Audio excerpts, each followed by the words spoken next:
Hello, fellow audio nerds. I'm Steph, and this is Major Hi-Fi. About a year ago, I got a chance to listen to the Empire Ears Bravado. I'll leave a little link to the video review there. And it really was a memorable IEM. I remember it because I thought the low end was really fun, and I just remember thinking that the sound signature really agreed with my ears. Well, I hear that Empire is coming out with some new IEMs soon, so I kind of wanted to refamiliarize myself with the brand and with what they do. So this week I got a chance to spend some quality time with the Empire Ears Nemesis. So what can you expect from this IEM? How does it sound? And who is it for? Let's go back in time. I'll share with you my first impressions, and then I'll meet you right back here for my overall thoughts. Alright, here we go. Oh, hey, Steph here. Before getting started into the review, I just want to say a quick thing. If you like this review and you find it really helpful, please feel free to give it a thumbs up and to subscribe to the channel. We definitely want to try and grow a little bit, so definitely want to hear your feedback as well. So let us know what you think in the comments down below. Alright, thanks. I'll see you in the review. Hey there, welcome to my place. So today I have with me the Empire Ears Nemesis. So let's see what is inside the box here.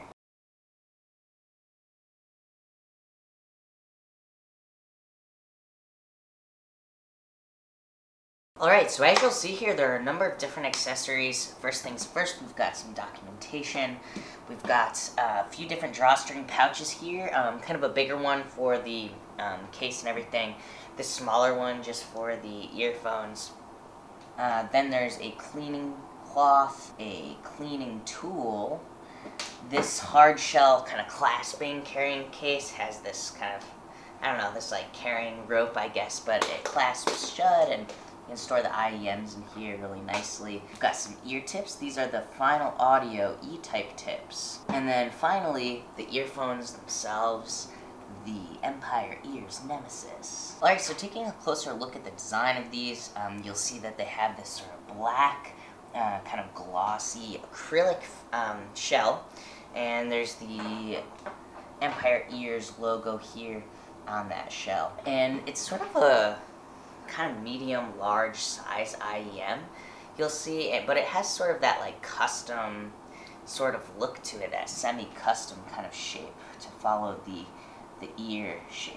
And it has, you know, it's like a very simple look, but it comes across to me as like being pretty mature looking, classy looking. It feels durable in the hands as well. Now it is very lightweight because these are like kind of that acrylic material, so it's very lightweight in the hands.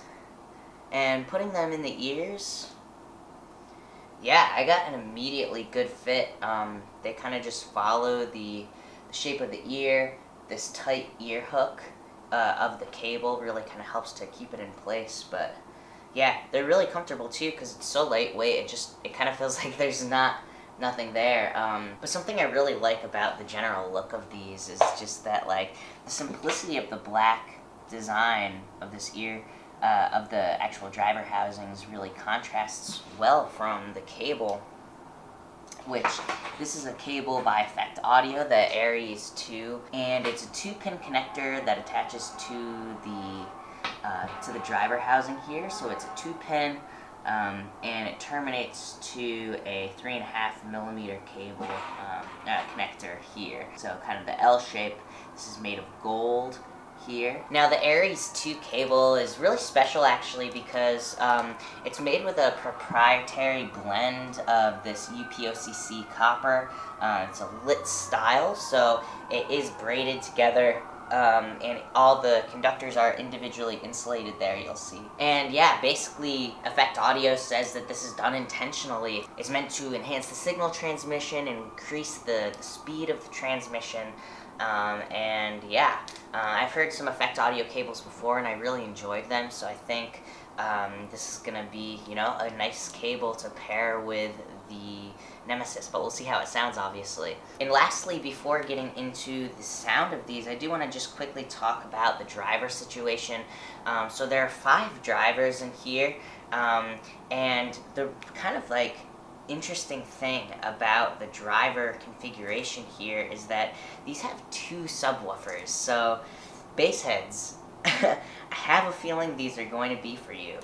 There's 2 dynamic driver W9 subwoofers, and then there's a balanced armature for the mid-range, a balanced armature for the high frequencies, and then another balanced armature for the ultra high frequencies. But the interesting thing about the Empire Ears stuff is that there's all these different drivers, but they actually really put a lot of research into development into their crossover. It's an 8-way called the Syncs crossover system, and this crossover system actually is kind of groundbreaking in the terms of its technology, because it designates the most bands per driver than any other crossover that's out there right now. So really the engineers at Empire Ears can really determine the sound signature of things, and also fix any potential issues like phase issues or anything like that that might come up. So this is a really important piece of the Empire Ears sound and of each individual IEM that they make, including this one, because the engineers can really specify what frequencies are going to which driver. That said, one other important piece of technology with these is the ARC resonance mitigation technology, and basically this kind of system of ways to reduce any potential resonances. And one way that it does it is with Ferrofluid. So Ferrofluid is used sometimes in speakers, it's used in other things like this, but it's a super interesting technology. If you have like 5 minutes after this video to go look up what Ferrofluid is, it's basically a bunch of like nanomagnets that are within another liquid, and they're not like dissolved in the liquid. It's actually they're still there, kind of on the quantum level, like solids within the liquid.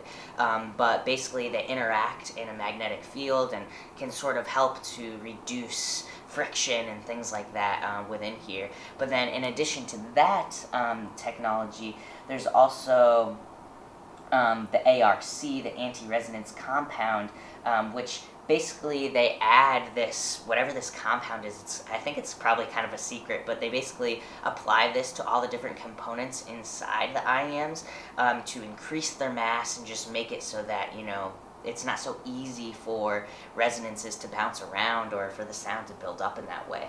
So kind of an interesting technology and something that is really crucial to the sound of these IEMs.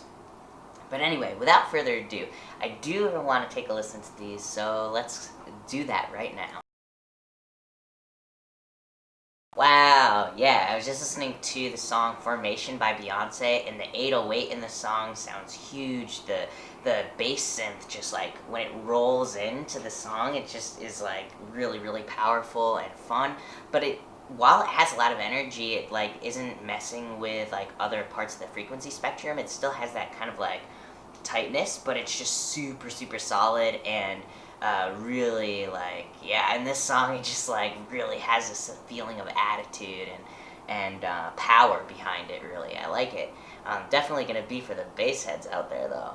But it does make me kind of curious, like how does the headphone deal with genres that don't need like a bunch of bass? Let's see.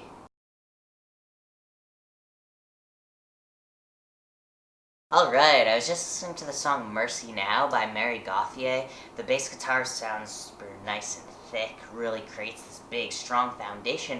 For then the guitar on top has a lot of the acoustic guitar has a lot of really great detail actually. I can really hear it in the strings. It has specificity to it, and it's really kind of pretty. But definitely like the vocal in the song has this feeling of warmth to it. Now there's still detail in the high frequencies, but the middle part of the mid-range part of it, along with the acoustic guitar, has this really pretty sense of warmth that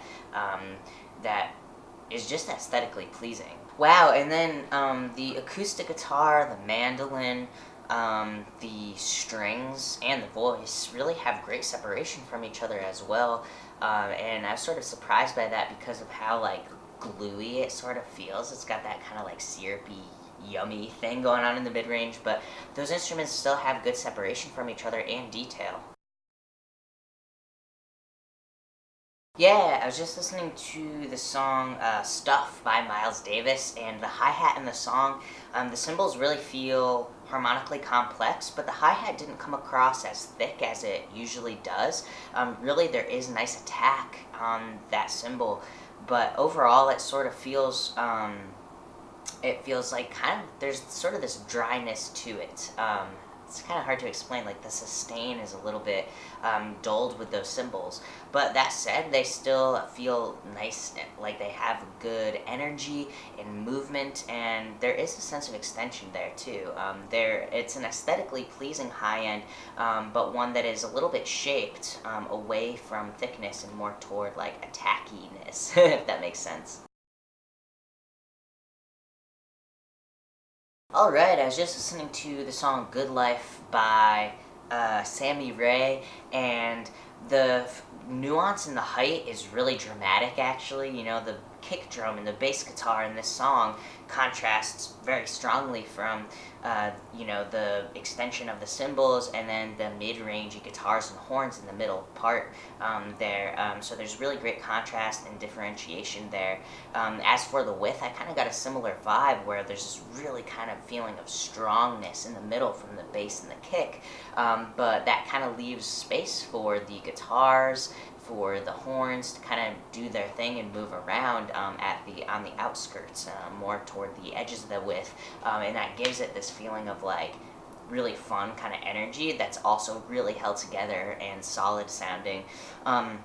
And then as for the depth, I'm definitely interested in analyzing this a bit further because there is nuance there. I can hear differentiation in that depth, but it feels different than normal. Like it's not as intimate maybe, but there's a little bit more homogeny in the like the high mids, like where the vocals are sitting and where the horns are sitting.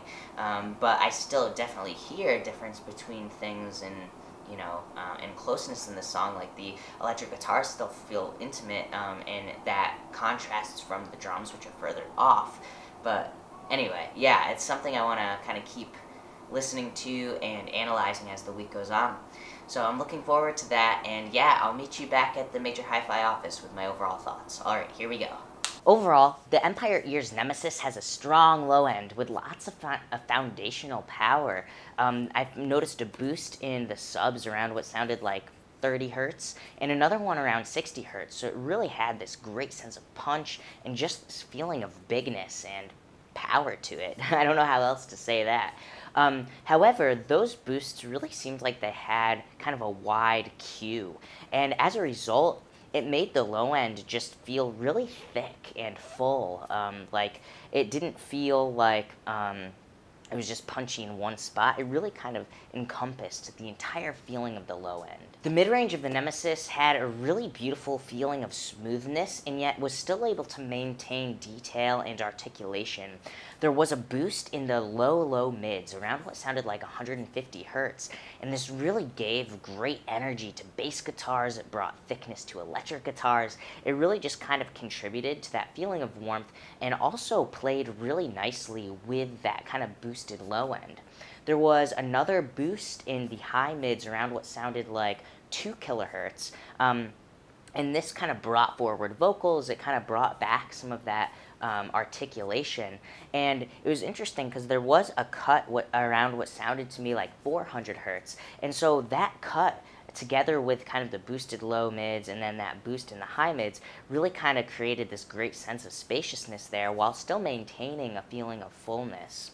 There was another cut around what sounded like 5K, and what this did was really create a nice feeling of warmth in the high mids in general, because kind of the presence that came from that other cut in the high mids of the vocals was kind of tapered down a little bit, kind of returned the vocals back to their kind of accurate place in the mix level wise, but just gave it this kind of like smoothness that I thought was really aesthetically pleasing. Now the high frequencies of the Nemesis are harmonically complex, but lean sort of toward the attack rather than a feeling of thickness. I did notice a boost in the lower treble around what sounded like 6 or 7 kilohertz, and what this really did was bring forward the attacks on cymbals, of snare drums, kind of brushes, kind of brought them out, gave them articulation, gave them presence.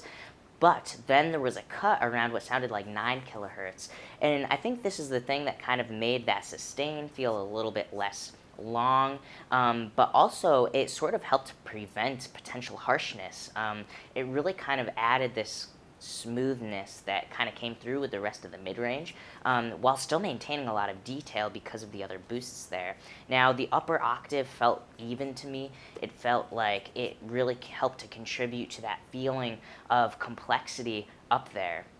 And as a result, it kind of gave a feeling of delicacy to the high frequencies, which I think made it a really, really pretty one, despite the fact that there's so much thickness and fullness going on with the rest of the sound signature. Now, as for the soundstage of the Nemesis, I thought it was really well done, actually, and certainly the frequency response sort of affected the way that it came through, but overall there was a really nice feeling of nuance to everything and good differentiation.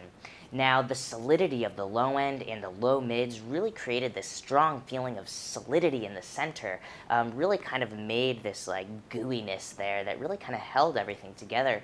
But because of then the high frequency kind of boosts and information and detail, it really kind of let other instruments dance around that while really still maintaining that homogeny, that kind of like big strongness in the middle. I thought it was really interesting and quite well done and emotionally impactful, actually. Now, as for the sense of depth, it definitely had nuance, and because of the way the high mids sort of sit, it actually kind of made it lack intimacy. It really was not pushing things up in your face. It really kind of let those things relax back in space, while still maintaining differentiation between instruments that are then further back in space. So it really kind of showed how the fullness of like a room decay well because of the full mid-range, and so it really kind of was able to place things in space while not pushing it so close to you, so that it kind of felt sharp. It did a really good job of portraying the depth, in my opinion, one that was really aesthetically pleasing, but not like overly exaggerated in the contrast between the intimacy and the things further back. Then finally, as for the feeling of height, yes, that low frequency stuff really kind of anchored everything like down. And the information in the high frequencies helped to extend it up in the feeling of height in the vertical domain. But because of all of the nice energy in the low mids, I think in particular, it sort of like weighed things that would have otherwise been a little bit higher up. It kind of weighed it down a little bit in the vertical domain. So it gave it some character in the feeling of height for sure. Overall, I would definitely say the Nemesis is a bass head earphone. It's one that's really fun, and it has a really aesthetically pleasing feeling of warmth that I think a lot of people will really enjoy, because it also is able to maintain the details in the highs. It doesn't feel dark at all. So it's a good sound signature, one that I think works well for a wide variety of genres. And of course, it has a really nice fit, and they're really lightweight, so they're comfortable too. Thank you so much for watching. For another perspective on the Empire Ears Nemesis, check out the link down below. I've left a link to my colleague's review of the same IEMs.